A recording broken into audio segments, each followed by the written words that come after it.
ભાવનગર જિલ્લા મહુવા શહેરમાં માલણ નદીમાં કચરો ઉપાડવાને બદલે માટી ઉપાડીને બારોબાર વેપલો થતો હોવાની ઘટના સામે આવી છે.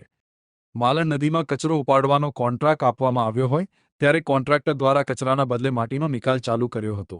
2 દિવસ સુધી ટ્રેક્ટર દ્વારા માટી કાઢવામાં આવી હતી. કોંગ્રેસના કોર્પોરેટરો દ્વારા સ્થળ ઉપર પહોંચીને સમગ્ર ઘટનાનો ખુલાસો કર્યો હતો. ત્યારે ખનન ચોરીને પગલે કાર્યવાહી થશે કે કેમ તે એક પ્રશ્ન છે.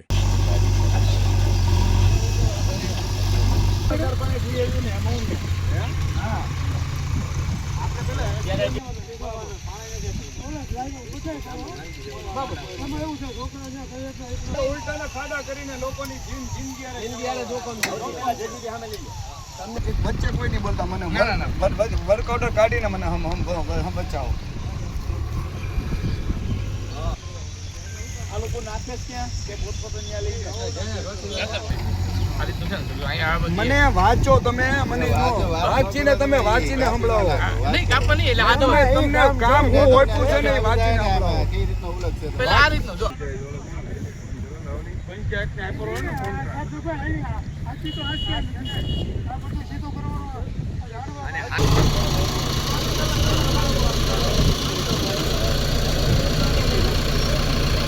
રોડા નાખવા નથી આવતા. તમે ત્યાં દેખાડો કે તમે ત્યાંથી જે કચરો ઉપાડ્યો હોય ને એ મને તમે દેખાડો. માલણ નદી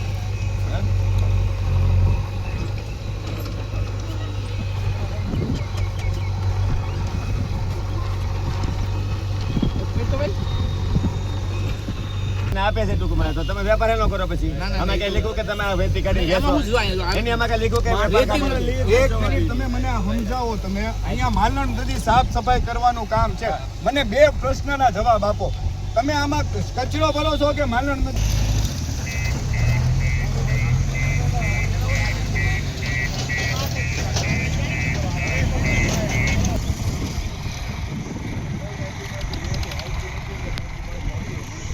તમે માલણ નદી સાફ સફાઈના કચરાનું કામ તમે કરી લીધું હશે 2-5 દિવસ. હવે છેલ્લા 5 દિવસથી તમે અહીંયાથી માટી લઈ જાઓ છો અને માટીનો વેપાર કરો છો અને નદીમાં ખાડા કરો છો. આ સાફ સફાઈ અભિયાનની જગ્યાએ કચરો ઉપાડવાની જગ્યાએ નદીને લેવલ કરવાની જગ્યાએ નદીમાં મોટા મોટા ખાડા તમે અહીંયા જેસીબીથી જોઈ શકો છો કે નદીમાં મોટા મોટા ખાડાઓ કરી નાખવામાં આવ્યા છે અને અહીંયાથી માટીઓ લઈ જઈ અને બીજી જગ્યાએ એનો કાયદેસરનો વેપાર કરવામાં આવ્યો છે. આ અત્યારનો આ જે વાઘનગર ગ્રામ પંચાયતને કોન્ટ્રાક્ટ આપવામાં આવ્યો હતો. કોને? વાઘનગર ગ્રામ પંચાયત. બરાબર છે. વાઘનગર ગ્રામ પંચાયતના અત્યારે દાખલા તરીકે જે આપણે શું નામ છે ભાઈ સરપંચ ગુંડાભાઈ નંદાભાઈ જે અત્યારે અહીંયા હાજર છે એમને વાત કરવાથી દાખલા તરીકે જાણકારી મળી કે ભાઈ અમે દાખલા તરીકે અહીંયા સરકારના કોન્ટ્રાક્ટ મુજબ અહીંયા સાફ સફાઈ કરવા આવ્યા છીએ. પણ તમે બતાડો સાફ સફાઈ થાય છે કે અહીંયા વેપાર થાય છે? આ ટ્રેક્ટરો ભરાણા અહીંયા ટૂંકમાં તમને એક વસ્તુ બરાબર છે. હર વર્ષે આનું કામ અધૂરું રાખી આ લોકો પોતાના ખીચા ભરી અને અહીંયા વિસ્તારની અંદર પાણી ગળી જાય છે અને લોકોના ટૂંકમાં જીવન જરૂરી તકલીફો વેઠવવી પડે છે. તો એવું ન થાય એના માટે અમે વોર્ડ નંબર 1, 2, 3ના તમામ કોઓપરેટર અમારા વિસ્તારના આગેવાનો આ કામની દાખલા તરીકે સમીક્ષા કરવા આવ્યા છીએ અને તંત્રને અમે દાખલા તરીકે કહેવા માંગીએ છીએ